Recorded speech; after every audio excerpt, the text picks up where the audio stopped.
Buenas tardes con todos. Yo soy Andrea Carlín, soy gastroenteróloga del Hospital Cayetano Heredia y el día de hoy voy a hablar acerca de enfermedad diverticular. Hablando acerca de qué son los divertículos, para empezar, son la alteración anatómica del colon más frecuente. Son unas protrusiones en forma de saco y la mayoría de ellos tienen una salida de mucosa y submucosa a través de las zonas de debilidad de las capas musculares de la pared del colon. Como vemos, solo dos capas, ¿no? Mucosa y submucosa.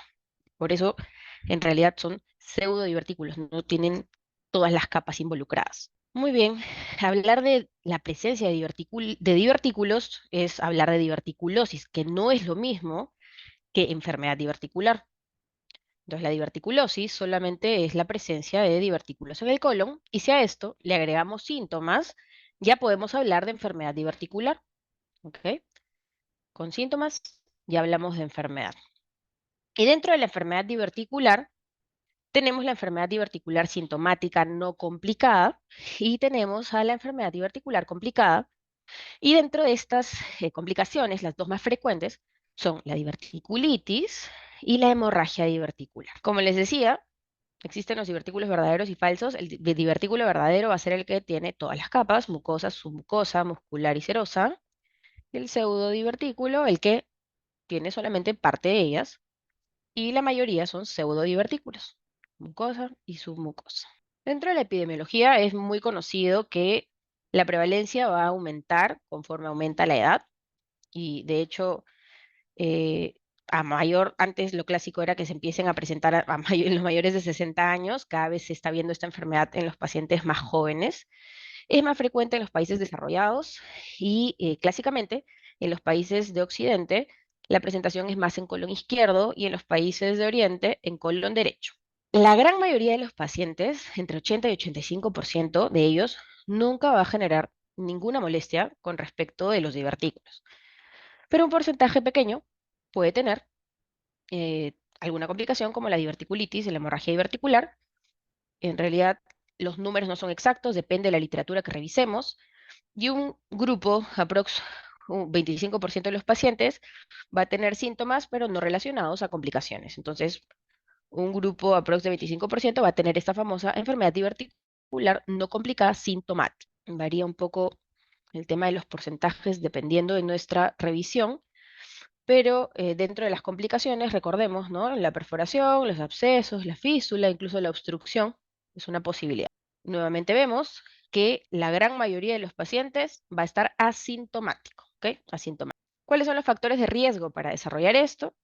Como ya mencioné, la edad, muy importante, una dieta baja en fibra, un alto consumo de grasas, carnes rojas, el sedentarismo, la obesidad, el tabaquismo. El antecedente familiar es muy importante, las últimas guías le dan mucho más peso.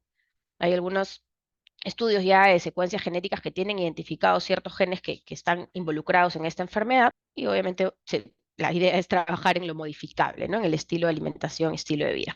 Existen ciertos mitos. Antes la recomendación era no comas semillas porque esto va a generarte un episodio de diverticulitis. Esto ya cambió, más bien este tipo de alimentos al parecer tiene un rol protector, entonces ya no se desaconseja el consumo de semillas en estos pacientes, ¿ok? Dentro de la fisiopatología están las alteraciones en la motilidad colónica, hay anomalías en la pared del músculo, obviamente del colon, y la ausencia o carencia de fibra alimentaria en la dieta. Muy bien, dentro de las alteraciones de la motilidad en el colon, bueno, es como antes se denominaban un colon espástico. Hay una contracción sostenida en la capa muscular del colon. Va a producir esto un engrosamiento en la capa muscular circular que va a va a generar un incremento en la capacidad contráctil. Va a haber un acortamiento de las tenias longitudinales y un estrechamiento o acortamiento en el lumen. Entonces, esta reducción de radio afecta, ¿no? Y se forman estas cámaras colónicas, los segmentos colónicos, con mucha presión intraluminal, y en las zonas de debilidad se van a formar los divertículos. Estas anomalías de la pared muscular, secundarias pues al engrosamiento de las capas musculares, y también hay un incremento considerable de la tasa de elastina, muy bien, en estas tenias longitudinales. Y la carencia de fibra, ¿no? La fibra protege ante la aparición de divertículos, la fibra insoluble disminuye la presión en el colon. va a ser un factor protector, la fibra alimentaria. La ley de Laplace es lo que nos enseñan a todos, ¿no? Que tiene en cuenta la tensión de la pared del colon y el radio de la luz colónica con una constante, esa es la formulita, está en función de las dos variables que ya mencioné, y obviamente a mayor tensión de la pared del colon, mayor formación de divertículos, y a menor radio de la luz, va a haber una mayor formación de divertículos. Seguimos con la fisiopatología. En la fisiopatología de la diverticulosis, o sea, solo de la presencia de los divertículos, está mucho más involucrado el aumento de la presión intracolónica. Entonces, obviamente, nuestros factores de riesgo ya establecidos, hay alteración en el colágeno, hay alteración también de los neurotransmisores, pero lo principal es el incremento marcado de la presión endoluminal y se forman los divertículos. Cuando hablamos de la enfermedad diverticular sintomática no complicada, mucho más tiene que ver la hipersensibilidad visceral. ¿Ok? Puede haber una disbiosis, hay una cierta inflamación de bajo grado, una sobreregulación de taquiquininas, activación de las fibras nerviosas y se traduce en una hipersensibilidad visceral generando esta patología. Y en cuanto a la diverticulitis, ya hay un daño, un trauma a nivel de la mucosa, se daña la barrera, ¿ok? La permeabilidad está incrementada, hay mayor respuesta inflamatoria y finalmente pues nos causa toda esta inflamación. Esta barrera mucosa de la mucosa está disfuncional. Entonces, hay inflamación, trauma local por un fecalito, por ejemplo. Y así se llega a la diverticulitis aguda. Y en cuanto al sangrado, ya sabemos que va a haber un engrosamiento asimétrico vascular, puede haber ruptura de estos vasos por un trauma luminal y lleva a un sangrado, que generalmente es un sangrado importante que se suele autolimitar, como vamos a ver más adelante. Esta es una foto de una colonoscopía de cómo lucen estos divertículos, que no se ve ninguna complicación, pero vemos cómo el vasito, ¿no? Está justo a ese nivel. Generalmente es la zona más débil de la pared y es donde se suelen formar estos divertículos. Muy bien, entonces tenemos a la hemorragia diverticular, que es una de las complicaciones, y ya mencioné que estos porcentajes no son exactos, depende de la literatura, pero se reporta hasta un 20% de las complicaciones de la enfermedad diverticular y es de tipo arterial, ¿no? Puede haber un trauma intraluminal, una erosión de la pared, y este vaso pues empieza a sangrar, puede ser moderada, severa o incluso masiva. Vemos muchos casos de sangrado diverticular muy severos llegar al hospital. No va acompañado de dolor, eso es una característica, y la mayoría de casos son autolimitados. ¿Ok? Importante saber que luego de un primer episodio de sangrado, un 20% puede recidivar.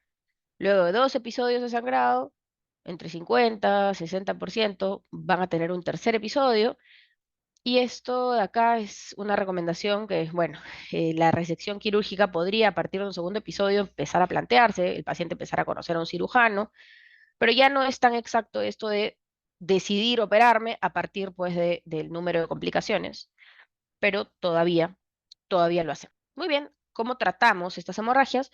Si tenemos suerte al entrar a la colonoscopía, vamos a identificar el divertículo afectado y podemos hacer una terapia endoscópica, ¿no? Encontramos un coágulo y podemos hacer inyectoterapia y alguna opción mecánica, colocación de clips, pero muchas veces el sangrado es difícil de identificar el punto de sangrado porque son varios divertículos y se complica, ¿no? Entonces, no siempre tenemos la suerte de poder hacer la terapia. ¿Cómo hacemos el diagnóstico de los pacientes con enfermedad diverticular? Obviamente, las imágenes son un tema muy importante. Los métodos los métodos de imagen con los que contamos, obviamente está la ecografía, que es lo que más tenemos a la mano, que es lo más barato y que lamentablemente es operador dependiente. ¿Nos ayuda a un diagnóstico? Sí, hablando de diverticulitis sobre todo. Tenemos a la tomografía, que en realidad es lo más sensible y lo más específico. La resonancia magnética es una opción, mucho más cara, sin irradiación, pero es menos sensible que la tomografía incluso. Entonces, el mejor método va a ser la tomografía. Y bueno, obviamente para el diagnóstico también tenemos que tener en cuenta la clínica para ver en qué fenotipo estamos, ¿no? Si estamos ante un cuadro de hemorragia, si estamos ante un cuadro de diverticulitis o simplemente una enfermedad diverticular no complicada, sintomática. Y esta es compleja, ¿no? Compleja porque en realidad los síntomas son bien inespecíficos, confunde mucho con cuadros de síndrome de intestino irritable, pero hay algunos síntomas que nos pueden hacer pensar más en una enfermedad diverticular sintomática no complicada, como que el dolor no calma, por ejemplo, o no tiene ninguna relación con la defecación, a diferencia del intestino irritable, que el dolor está más localizado, generalmente en el flanco focoilíaco izquierda. Hay cosas que sí nos ayudan a pensar más en un diagnóstico que otro. Muy bien.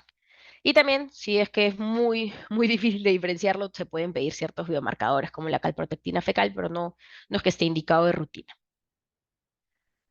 Esa es una imagen solamente para que logren identificar los divertículos, estos saquitos que se marcan. No se suele usar esto para el diagnóstico, pero es una imagen bien bonita que les quise traer.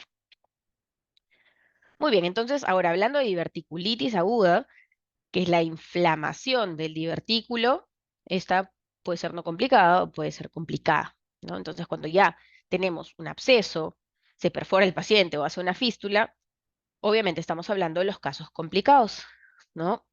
Las imágenes nos van a ayudar mucho, como mencionaba, la tomografía sobre todo, y vamos a ver la clasificación de Hinchey en un ratito para que veamos cómo las diferenciamos. Y es importante saber que la mayoría de pacientes que llegan a ser una complicación relacionada a diverticulitis, lo van a hacer en un primer episodio de diverticulitis, no en las recurrencias. ¿Cuáles son las manifestaciones clínicas de la diverticulitis? El dolor abdominal, generalmente localizado en el cuadrante inferior izquierdo, puede haber náuseas o vómitos asociadas, puede haber una masa palpable, hay cambio en el hábito intestinal en los días previos a que esté el cuadro agudo. Es rarísimo que haya un cuadro de sangrado asociado a la diverticulitis. No solemos ver las dos cosas juntas, ¿ok? Y puede haber urgencia urinaria, síntomas urinarios en general por irritación de la vejiga. La famosa apendicitis izquierda, ¿no? Simula todo una apendicitis, pero al otro lado. Las complicaciones son las que ya mencionamos, la presencia de abscesos, obviamente cuando el paciente no mejora y está muy febril, podemos pensar en esto. Si no se le ha hecho una tomografía al paciente, en ese momento ya la tenemos que plantear. Y puede haber un cuadro de obstrucción también por el estrechamiento de la luz, ¿no? Puede haber una obstrucción parcial o completa por tanta inflamación. Y va a ser un cuadro clínicamente de una obstrucción intestinal. También pueden presentarse fístulas. Las fístulas, estas sí se presentan más en las recurrencias, ¿ok? Y la más común es la comunicación hacia la vejiga. Ahí vas a tener síntomas ya específicos, ¿no? Si es una fístula colovesical, neumaturia, fecaluria, también la disuria, y colovaginal, vamos a ver heces a través o flatos a través de la vagina. Y la perforación también se puede presentar, tiene una alta tasa de mortalidad, hasta 20%, y es por la ruptura de un absceso diverticular en la cavidad peritoneal, ¿no? O una ruptura libre de un divertículo. Es un cuadro bien severo, ¿no? Es una peritonitis, tiene que entrar a sala pronto el paciente. Entonces, el diagnóstico implica, obviamente, una anamnesis adecuada, el examen físico es súper importante, las imágenes nos van a ayudar. Dentro de los exámenes laboratoriales, el hemograma PCR va a ser un cuadro inflamatorio, y es un conjunto, ¿no? Para poder hacer un diagnóstico adecuado y certero. Muy bien, entonces vamos a hablar de la ecografía. Puede haber una reacción inflamatoria peridiverticular, eso se ve más hipoecoico. También se puede identificar por ecografía el absceso, ¿no? Pero mucho más efectiva o específica y sensible va a ser la tomografía. Y bueno, va a haber un engrosamiento de la pared, puede haber un engrosamiento mayor a 4 milímetros, y ahí voy a poder identificarlo mejor en la ecografía, si es que tiene este tamaño, y bueno, o simplemente identificar que existen los divertículos en este paciente, ¿no? Sí nos ayuda esta imagen, pero ya mencioné que mucho más sensible y específica es la tomografía, y también me va a permitir ver complicaciones, ¿no? Me va a permitir ver otras cosas como los abscesos, fístulas, etcétera. Entonces, este es mi gold estándar en enfermedad diverticular. Además, esta es una imagen que debe hacerse todo paciente que aún no ha tenido un diagnóstico previo de divertículos y que no tiene una imagen previa que lo confirme. Como les decía, me va a permitir ver los abscesos, los cuadros de obstrucción, va a ser muy útil, ¿no? Acá tenemos una imagen donde claramente tiene una distensión de asas gruesas, y también se puede ver acá en qué momento, acá están los divertículos clarísimos, es que se estrechó tanto la luz donde empieza, ¿no? El punto. el punto de obstrucción. Pues por la tomografía va a ser más sencillo verlo. Vamos a poder identificar los abscesos. Tenemos acá el segmento afectado con los divertículos alrededor y tenemos esta colección casi pélvica, ¿no? Esta colección grande. La tomografía nos va a ayudar a poder identificar.